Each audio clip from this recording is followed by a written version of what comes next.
everyone. I think we're ready to get going. First of all, welcome. Thank you very much for your time being here.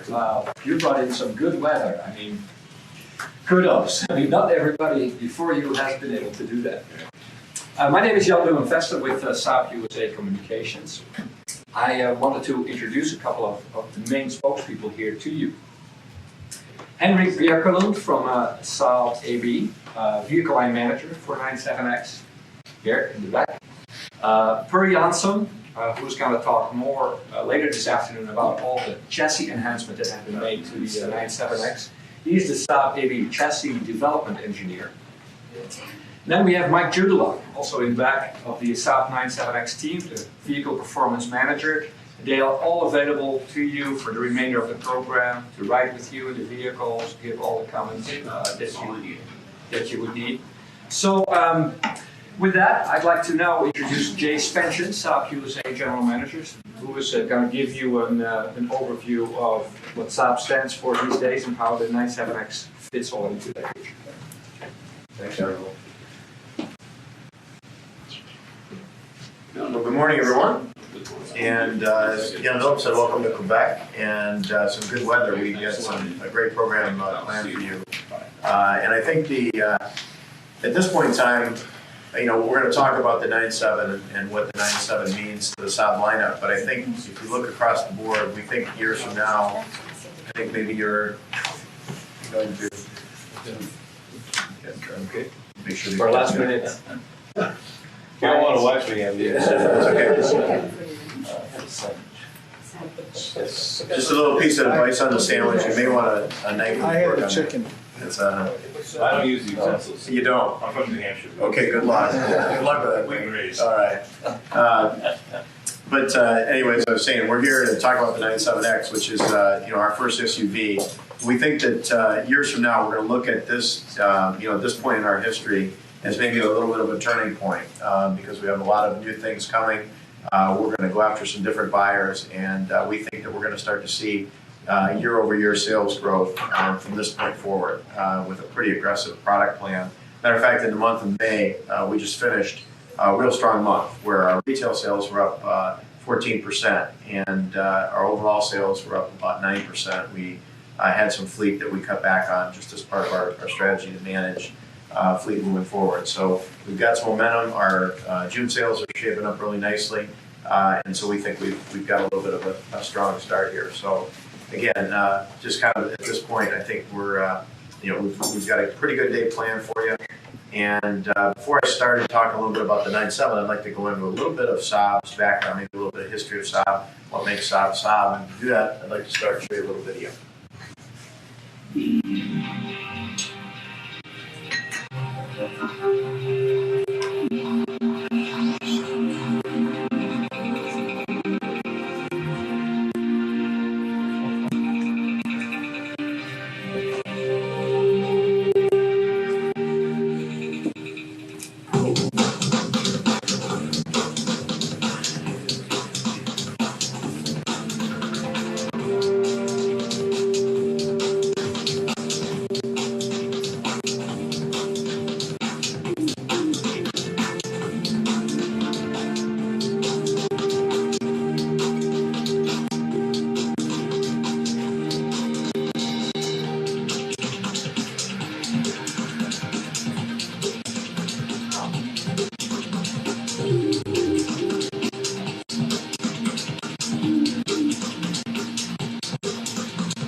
take a look at that, I mean, there's a lot of images up there, a lot of words, why, questions, challenging the status quo, kind of this whole idea of being individual. Saab has really had a history of that.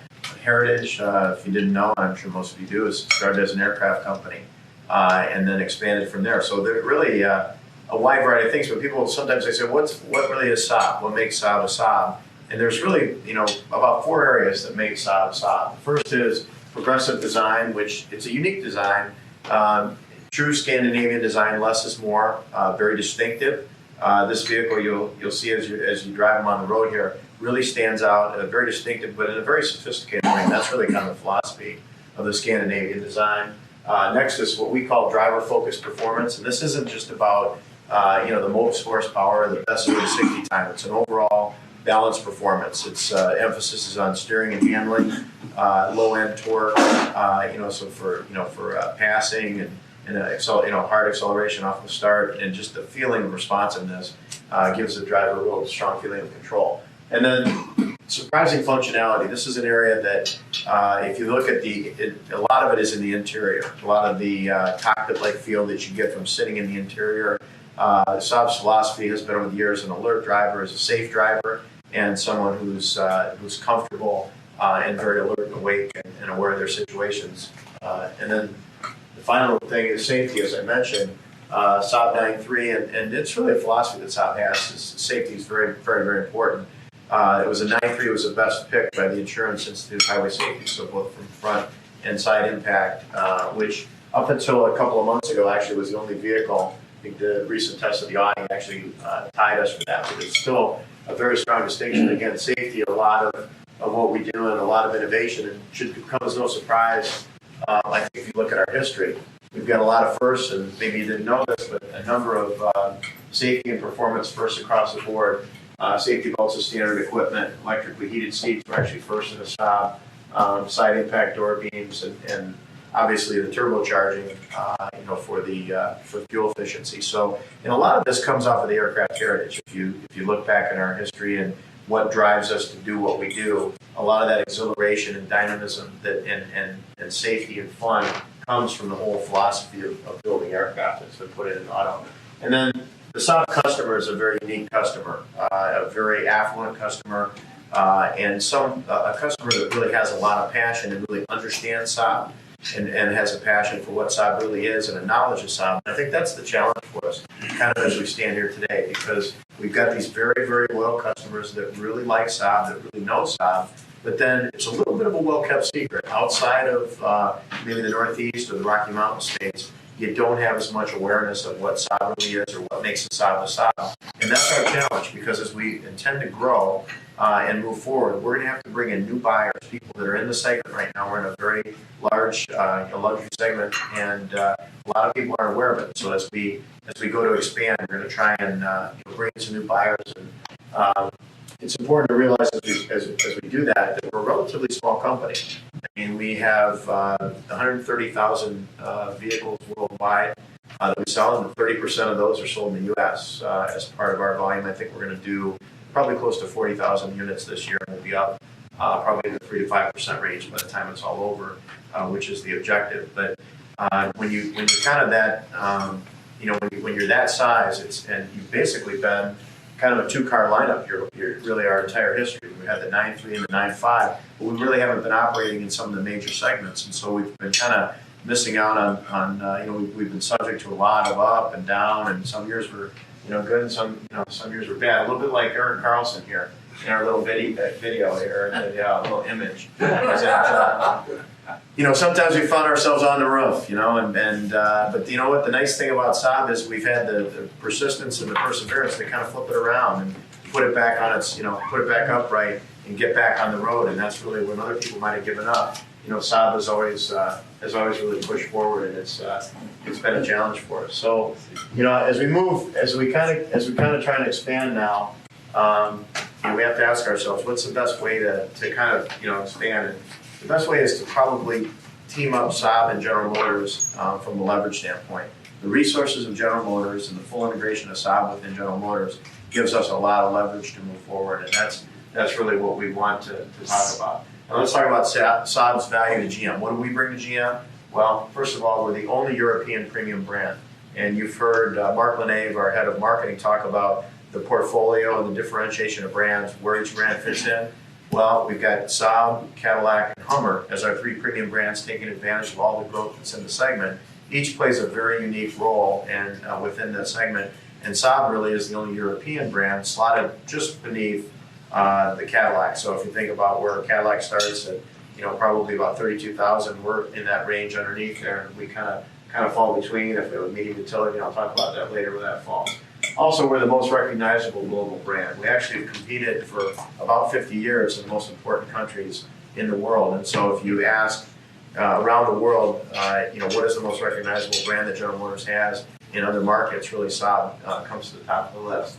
It's almost purely plus business to General Motors. And by plus business, we mean people coming from outside the franchise. So a couple of factors. We have the highest import conquest rate of any of the GM brands, and we primarily interact almost exclusively with the import brands. So really there's very little overlap there. And then finally, our customers, I talked a little bit earlier, among the most desirable in this industry. A couple of facts. They're extremely affluent. They're the best educated in the segment, and they're probably second youngest, maybe only to, I think, BMW right now in terms of overall age. So a very young, dynamic, affluent customer that we just, again, it's probably almost would be the envy of the industry, but the important thing is we just need to bring in some new customers. So with that, if you kind of look at that, so that's Saab's value to General Motors, what we bring. Well, what does GM bring? What we have, we have a lot of resources, and mostly we're able to, kind of leverage the resources of new product development. And that's what, right now we're in the midst of our biggest expansion in our 58-year history. And we're putting those resources right into the product portfolio, which is what we're going to talk about. The 9.3 Sports Sedan is an excellent product in the portfolio. It's in the heart of the market. I talked earlier about where Cadillac competes. If you look at where the 9.3 is, it's in the premium space of where all the volume is in that entry luxury segment. So Cadillac is, kind of plays down in that lower end of it. We're a little bit lower than that, maybe where Acura does, some of the Audi volume, but that's where the highest volume is, so we've got a real strong entry there. The 9.3 convertible, this is probably an iconic image if you think about Saab. The beautiful design, the driver-focused performance, some of the nice functionality, little touches inside with storage, some of the little surprising delights with the touch cup holder that just pops out and retracts. Real nice, brings a little bit of a smile to your face, but this is an important image segment from our standpoint. You're going to be seeing a lot more of the convertible in a lot of our advertising because we think it really conveys the true Saab spirit. And then adding to that, coming this fall, is our 9.3, what we call Sport Combi, which is really the new name for the Sport Wagon. We're actually going to go next week for the press drive over in Sweden. And this has got a nice balance of performance and functionality. And really, if you think it kind of harkens back to the days of the hatchback from Saab. So we think the loyalists will be very interested, but also the sport wagon segment is becoming very, very, very attractive to a lot of people who look in this luxury space who are looking for more versatility. So we think there's going to be a lot of opportunity to expand beyond just loyalists. And then we're going to come with a 2.8 liter V6 turbo across the whole 9.3 lineup, and this is going to be a nice addition. We have it's primarily a V6 market. If you look across the board, this is going to give us tremendous low-end torque, to make the 9.3 really a world-class vehicle and really a lot of fun to drive. And then the Saab 9.5, we're actually going to have a mid-cycle enhancement, a pretty significant makeover both from an interior and exterior standpoint. It's just a sneak peek of the headlamp here, but the 9.5 is still in a very strong segment, prestige luxury, and then also remains a really good car. It's a 9.5 is a best pick, or is actually a recommended buy from Consumer Reports, and then also the Institute, the Swedish version of the Insurance Institute just ranked the 9.5 the safest vehicle in all of Sweden, so which is really high praise, and we obviously know the emphasis that the Swedish put on safety. Now, it's important to go beyond just the two segments and talk about 9.3 and 9.5, and we're doing that. And we actually launched the 9.2X last fall, and we finally have found a little bit of a comfort zone with the volume on that. We had done about 3,000 units prior to our May sales. We actually did about 1,000 units in May. And we think we got it now to the point where we can run 600 units a month in, month out. We think we've got that. But this brought all-wheel drive, brought a younger buyer that we hadn't seen before, even younger than the average age I was telling you about. Even below that, people who had never experienced Saab before, and virtually no interaction with any of the other vehicles in the lineup. And then finally, what we're here to talk about today, which is the fastest growing segment, which is the medium luxury utility segment. And a lot's been written about fuel prices and decline of SUVs. And I have to tell you, this segment has not been impacted at all. This segment is still, it's doubled since 2000, the year 2000, expected to double 2010. What's happening is you've got a lot of families, as people are getting older, their kids are getting older, and they might not need as much space. There's still room for a 7-passenger vehicle, but these 5-passenger vehicles seem to be buffering this trend on SUVs a little bit better, and so it's a real strong chance for us to get some volume. Now, this is the manufacturing footprint as it was back in 2002. I think everyone knows that Saabs were made in Scandinavia, and that's been real point of pride for all of us, and creating true Saabs in Scandinavia. But importantly, what's caused some difficulty is the Swedish krona and the dollar and fluctuations in that have made it very, very difficult to be competitive worldwide, and so we've had to make some adjustments. And so now, if you look, we're going to actually be manufacturing the convertibles made in Austria, and then also we will be manufacturing this SUV here in the United States, similar to what BMW does with the SUV down in South Carolina or Mercedes in Alabama.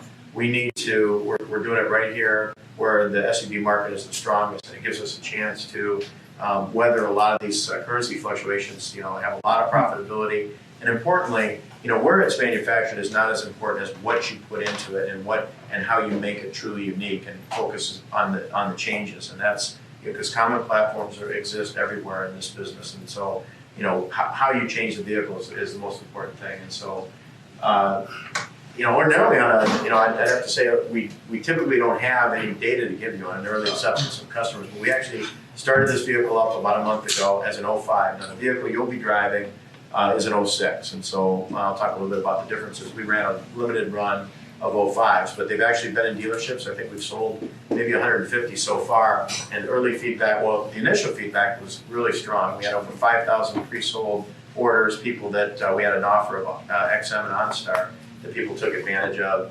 and signed up for it. And then when the vehicles finally came in, these people had come in, and what's great is the real aficionados, the real Saab people that really love Saab really like it. And we've got something special for these people now with this vehicle. We've got here, the enthusiasts can actually tow their rally car to some of these club events. And I want to tell you a little bit about our first customer for 9/7. It was a 15-time Saab owner. This is his 16th Saab. His name is Dr. Cook. He lives down in Ohio. And came in, was very excited about seeing the vehicle. He's one of our pre-sale offer. And liked it so much, bought it, but importantly called about 3 or 4 friends that are Saab loyalists and told them how much he really liked it, and sold those people Saabs, and now they're on a waiting list. And we have a waiting list for these vehicles, and that hasn't really happened to Saab in about decades. I mean, we really have people so far that really, really like it a lot. Now we think we can conquest, but it's important that the loyalists really like it as well. And if you take a look at it, we think it fits nicely in the portfolio. We now have a pretty full lineup of vehicles, and more to come.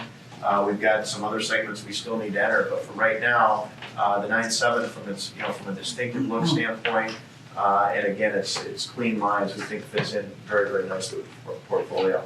And just if you look at design, there's a couple words about that.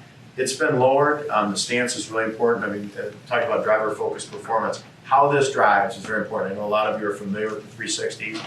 Talked to a couple of you at lunch about that. Importantly, this has to be fun to drive, has to be lowered, has to have that sporty feel. It can go off-road. Matter of fact, we have a little bit of a off-road segment for you, very brief today, but it'll be interesting to get your feedback on that. Other groups have really enjoyed just that a little bit, but designed for dynamic, road handling, in city driving and city conditions.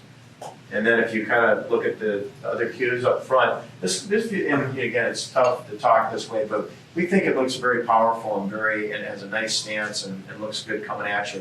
The front with the 3-port grille, the headlamps, and then if you kind of swing around to the side, very clean, There's some signature Saab areas here with the depot, the wraparound windows.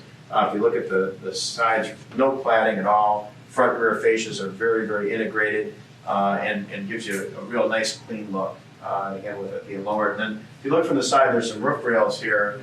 These are actually standard on the vehicle. Bright chrome roof rails, and also not they give a nice distinctive character, but they're also very functional. If someone's trading actually the crossbows that are in this vehicle, if someone's trading in a 9.5 wagon, they can use the exact same accessories for Saab and transport them right over to the new 9.7X. Front headlamps, a very jewel-like appearance, very clean, very elegant, and very stylish, a real style statement for the vehicle. And then if you go inside, this is really where we think some major changes have been made that really give people the feeling of truly being a Saab. If you look, signature Saab air vents, which are a natural hue. We've got nice low gloss, nice soft to the touch, dash and center console area, nice wood touches. And if you continue taking a closer look, some of the cues that will tell people it's truly a Saab. This is center console ignition here. This is the cup holder. Try that out where you just pop it out and it retracts very nicely. The gauges are satin nickel and with the green background, which has really been Saab. We've also got the stitch seats. We've got some nice French seams stitching on all the seats with a two-tone look. And then if you enter the vehicle, both in the from the sill plate standpoint, a nice brushed aluminum Saab sill plate, and then also in the back as you open up the hatch. We'll give you a nice, overall the feeling is very premium, very inviting as you walk into the interior. And then one of the things we had to do was make sure that this had nice road isolation, and noise, vibration, and harshness is extremely important to this customer. So took a lot of measures to make it a very, very quiet vehicle. And some people were going some relatively high speeds on some of these drives and commented on how quiet they felt the vehicle was. It'd be interesting to get your feedback. But just some other areas of laminated glass and door seals. Now the packaging, we just got a couple of easy packages. It's got one is a 4.2 inline 6, which gives you 290 horsepower, and then also the next one is 5.3 liter V8, which gives you 300 horsepower. It gives you the mainly a boost in low end torque, but then also we have displacement on demand, which gives you about 5% more fuel efficiency. So importantly, we have how many we have? Let's see, we have mostly 8s and a few 6s that we'll have, and Tom will talk about that. But we've got both of these for you to drive today. And then if you don't take anything else away from what we're talking about today, I want to talk a little about when you summarize it all up. There's really a strong value story. We made the packaging very, very simple, and we wanted it to compete really in what we believe is the heart of the market. So this has got automatic all-wheel drive. You can see some of the other things here, and importantly, with down here at the bottom, you get a power moonroof as a standard, and then you have just a choice of a couple of options. The XM radio would be, or I'm sorry, the DVD navigation would be one option that you would choose from, and really that's virtually the only option you choose from. And then if you go to the next slide, this is the price. So the inline 6 would start at about $40,000, the vehicle that we're talking about, and then a V8 roughly would fall in about $42,000. How you'll be able to tell the difference? The inline 6 has a 12-spoke wheel, and then the 6-spoke wheel, which is going to be on the V8. And then also just two options that are on the 8 that are not available on the V6. That's the xenon headlamps, and then also the adjustable pedals. So that's how you can, those are really the only thing. DVD navigation is based on that. And then the other option that you can choose is a rear seat DVDs, which I didn't mention before. So let's just take a comparison here. If you look at our 9.7X versus this is on the V8, an XC90, just to give you an idea of where it kind of plays. All right, so we get, OnStar and XM, which we get, if you look, it's about $7,000 difference between the Volvo XC90 and the Saab 9.7, just to let you know. And that's, we think, a pretty good indication of being in what we call the sweet spot. So vehicles that transact in kind of that, if you look at an RX 330, Acura MDX, some of the big players in the market, they're kind of playing in that 38 to 43, 44,000, very well equipped in the low 40s, and really this vehicle hits, hits right there, and should be, we think, primed for success in that area. Now, I've talked a lot about, kind of things you can see, feel, and touch. What we're trying to do, who we're trying to bring in. but there's a real story underneath. And I talked earlier about what have we done to the vehicle, what makes it truly Saab, and one of the areas really is in the chassis and the overall chassis integration. And so at this point, I'm going to turn it over to Per Janssen, who's our chassis development engineer, and he's going to give you some of the details. Per. Good afternoon, my name is Per Janssen. I'm the chassis integration engineer at Saab in Trollhättan, Sweden. I'll give you a short background about the chassis development of the 97X. Of course, 97X has to be just right. It should be a seamless fit with the character of all other Saabs like the 92X, the 93 and the 95. By the character, we means what our customers expect from a Saab, which is a sporty, driver-focused performance with high active safety. And the 97X delivers on these expectations by providing a European ride and handling, where we have very high priorities on the steering feel, steering response, steering precision. And as in all other Saabs, the driver must be in total control, and this is not only done by the chassis performance, this is also done by the vehicle driver environment, with this cockpit feel and intuitive ergonomic controls and displays. So we started the development a touch over 2 years ago, and we started with the award-winning GM mid-size SUV architecture known as the 360. And all along it's been a true joint development between us in Sweden and the US vehicle line teams, as well as within the engineering community, all under lead by Saab. And we looked upon it as a natural extension of the Saab 95 range, especially than the 95 wagon. And of course, we looked into what our neighbors in Sweden, Volvo, has done with the XC90.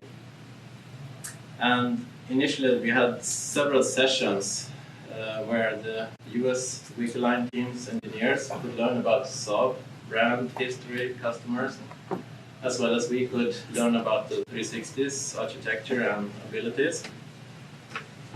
And during these sessions, we came out with a list of changes that was needed to fulfill our requirements. And we decided to lower the ride height, we stiffened the frame, we put in firmer shocks and springs, stiffer, quicker steering, larger front anti-roll bars, unique 18-inch tires, and we added a limited slip differential at the rear, as well as larger brakes. And as the development went on, we came more into details, which I will show you now.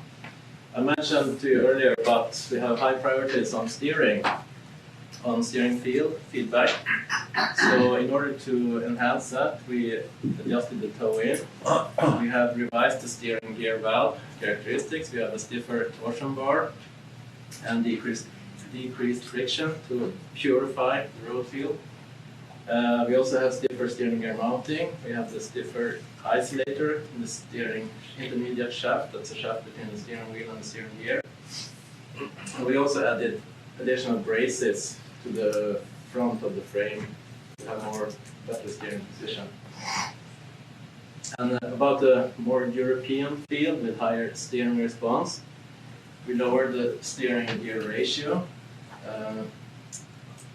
We also stiffened the springs and the anti-roll bars and matched the dampers with that, as well as having these 18-inch low-profile tires. Jay mentioned earlier that the comfortable driver is also an alert driver, and handling is not only about the max lateral Gs, etc. It's also about having an easy-to-drive car. And for good directional stability, we adjusted the wheel angles. And for high-speed stability, we also introduced this limited slip differential. More about the handling. To match the increased steering response of the front end, we made some changes to the trailing link bushings at the rear. And of course, here is also the major part of the 18-inch 255 downward tires. For the not everyday situation where you might come into an emergency situation, we have stability track as a standard equipment.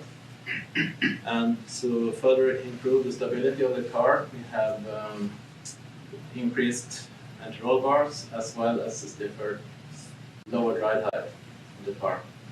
And to have the more consistent behavior of the car, whether it's laden or unladen, we also have the automatic rear leveling at the rear. For ride comfort, we have the stiffer springs to give it a higher natural frequency and more European feel, as well as the more effective front strut mounts, but better body control. And to match these two together with the stiffer springs, we have the revised shock absorber settings. And again, to have a more consistent behavior, whether vehicle is laden or unladen, we have the automatic rear leveling. And of course, we couldn't do all of the changes to the suspension without making similar changes to the brakes. So in order to improve the brake feel, brake response, we have front calipers out of steel instead of aluminium to provide a stiffer knuckle to better brake feel. We also increased the brake piston diameter for the same reason. To put some more feel into it, we reduced the brake booster diameter. And to shorten the pedal travel, get a more responsive brake, we increased the master cylinder diameter and also lowered the brake pedal ratio. So that's about it. I hope the vehicle will speak for itself this afternoon, and Tom will now tell you more about what will happen later today. Thanks.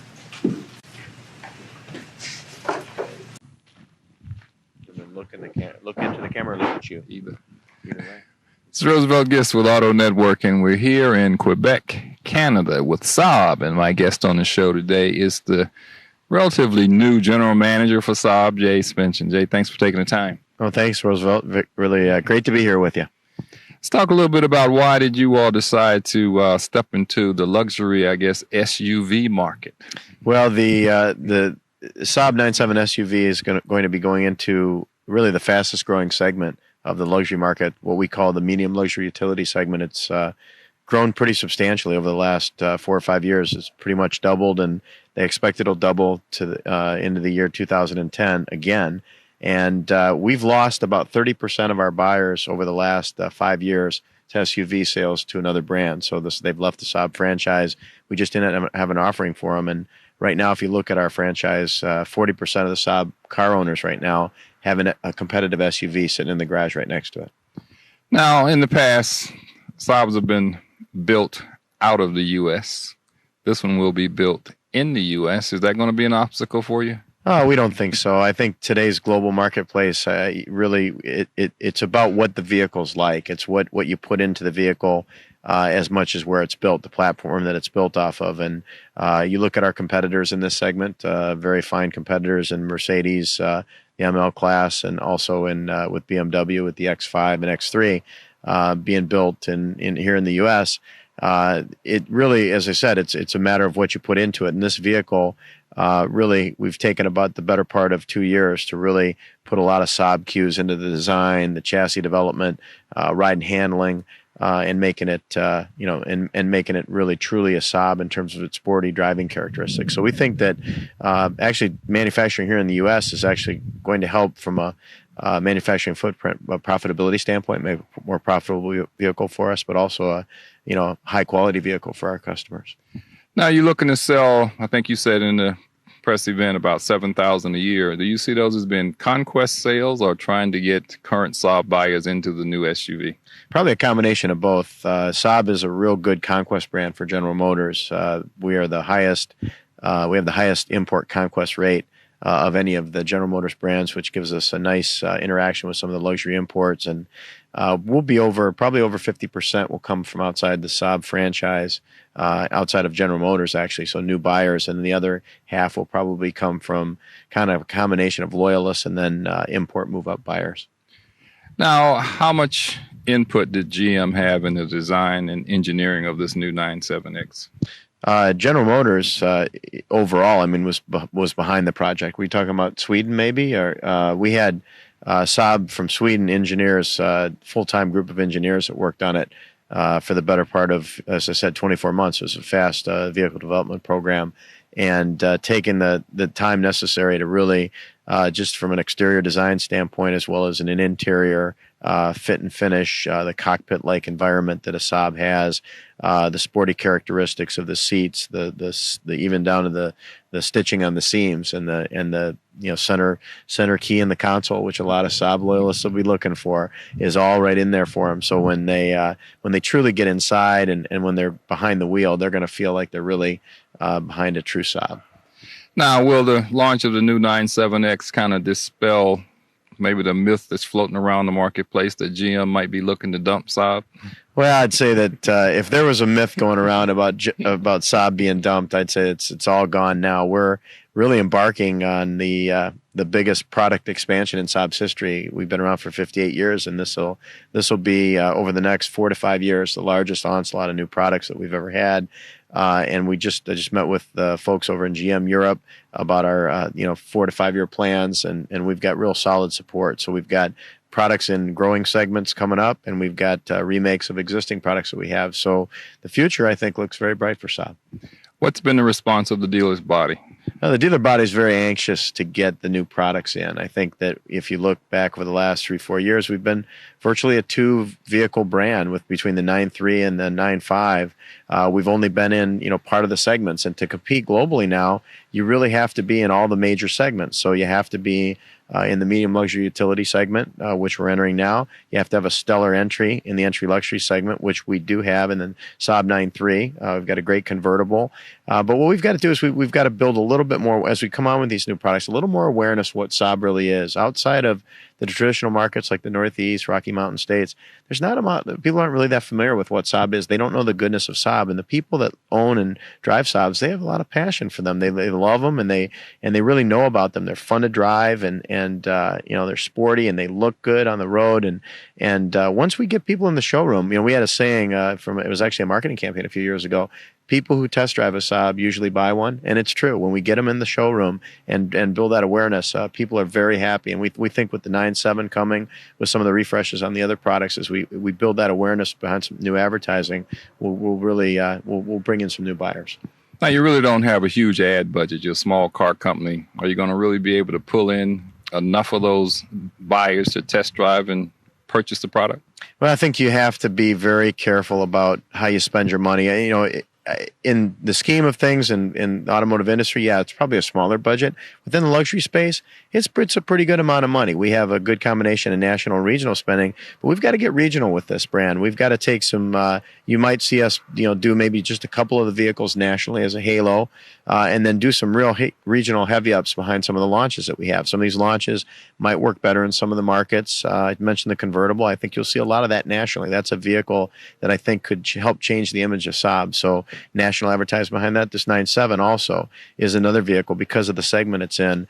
You'll see some national advertising, but then the other parts of the vehicle, whether it's a 9.3 sedan, maybe it's a the 9.5 sedan, those will probably be advertised regionally depending on where the strength is and where we think we can get the growth.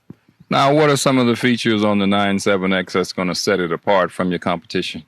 I think that one of the things, and obviously that comes to mind first, is just the look. The Saab unique characteristics from a design standpoint. That is, we've got some signature cues on the exterior that really, I think, set this vehicle apart. The front end, especially with the almost a jeweled headlamp look, a very distinctive look. The vehicle's been lowered, and it's got a real aggressive kind of wide body stance, with giving it kind of a sporty look and character.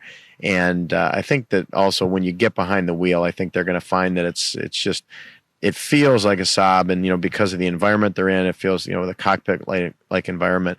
I think they'll feel like they're truly driving a Saab, and then finally when you add it all up, we've packaged it pretty well to appeal to what I would call the sweet spot of the market, kind of in the high 30s, low 40s range, very well equipped. So virtually everything on the vehicle is standard. Anything from heated seats to memory seats to Bose, 12-speaker stereo system, either the choice of a moonroof or a DVD player, a rear DVD, all standard, XM standard, OnStar standard, and well packaged for V6 for that. I'm sorry, an inline six engine would be around 40,000, 40 to 42, and a V8 would be 42 to 44. Which, if you look at the competitors in our segment, stacks up very, very well. I mean, a comparable V8 Volvo. Right now, we'd be about $7,000 less with the comparable equipment. So we think we're going to find a little niche in here where we can compete when we add it all up and really make a splash in the segment. Now, have you changed the demographics of the target market for the 97X? Or is it the same as your traditional Saab? I think that the Saab buyer is a very good buyer right now. It's if you look across the luxury market, we're among the most affluent. We are among the youngest, and we are the best educated of all the other luxury makes. And it's really a nice buyer to have, and I think it's a good base to build upon. So it's going to be kind of in that range. Those people, again, we've lost a lot of those people to people with that demographic psychographic to competitive SUVs. And I think it's a matter of just getting to the getting the word out more broadly to some of the people that might be considering shopping and intending in that medium luxury segment. And it fits those demographics. It'll skew a little bit younger because these are people that'll tend to have younger families, and because it's a two-row vehicle, 5 seats with great cargo capacity. But I think you'll see us. You'll see us probably draw in some people that maybe might not have considered Saab before. Now, this is obviously a new product for you.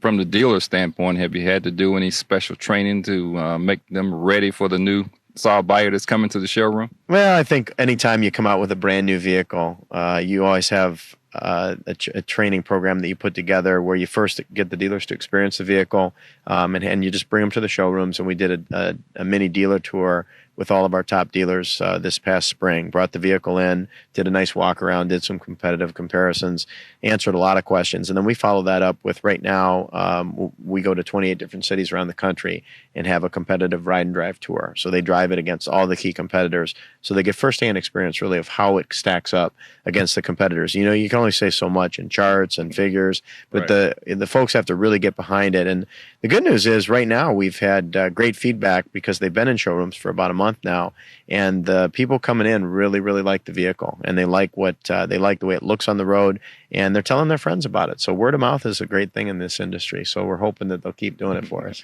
Now, the words from your mouth, what excites Jay about the new 97X? Oh, I'll tell you what, it's funny because I'm a big person on the overall look of the vehicle on the road and how it looks coming at you, and just its vehicle presence. I call it road presence.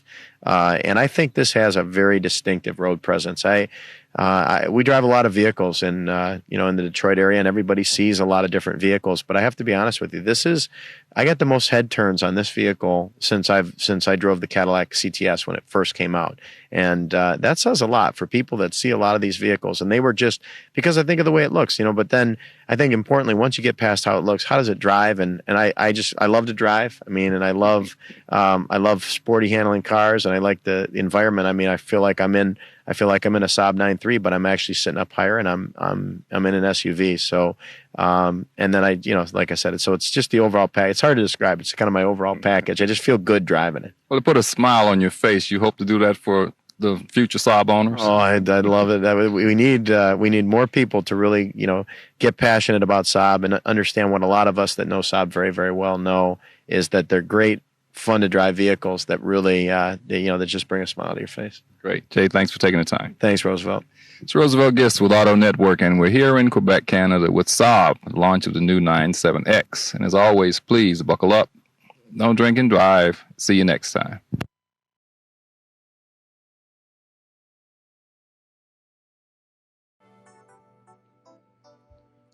In today's competitive auto market, you need an SUV to be a competitive player, and Saab has not been competitive until now. The 97X is Saab's first SUV, and built on a truck platform is the only truck-like feature. The 97X is lower with a stiff chassis, a retuned suspension, and bigger brakes. The front and rear design is all Saab, and you know it's a Saab. There's no confusing the 97X with other models. Saab also offers its first V8 as an optional engine in the 97X with a powerful 5.3-liter V8 rated at 300 horsepower that features displacement on demand, which automatically deactivates 4 of the engine's cylinders at light loads, and 330 pound-feet of torque for greater towing power. The 4.2-liter inline 6 is standard and is rated at 290 horsepower and 277 pound-feet of torque. The 97X has a curb weight of approximately 4,800 pounds, and that amount of weight needs better stopping power. So, Saab fits the 97X with 12.9-inch front and 12.8-inch rear ventilated disc brakes that are powerful and smooth.